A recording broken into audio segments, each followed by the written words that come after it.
Terungkap kondisi Peggy Setiawan alias Peron setelah ditangkap Polda Jabar dan dijadikan tersangka pembunuhan Vina di Cirebon. Peggy disebut menangis setiap malam setelah mendengar kabar akan dipindahkan ke Nusa Kambangan, Jawa Tengah. Dikutip dari tribunnews.com, kuasa hukum Peggy Niko Kili menyampaikan bahwa Peggy mendengar isu tersebut. Niko mengungkapkan bahwa ini berasal dari keluarga Peggy, meskipun belum bisa dipastikan kebenarannya. Saat ini Peggy masih ditahan di rutan Polda Jabar.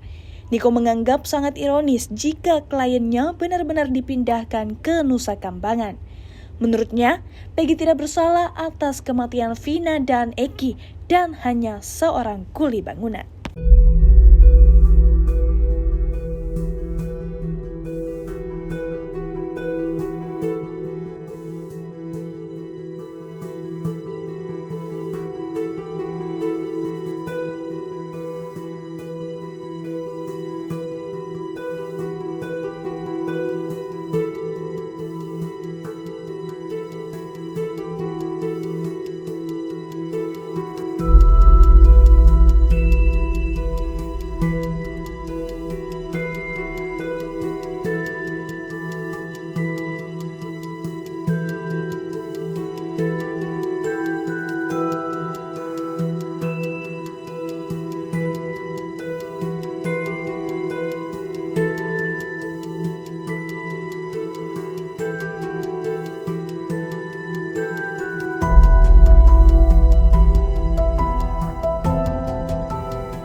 Download Tribun X sekarang, menghadirkan lokal menjadi Indonesia.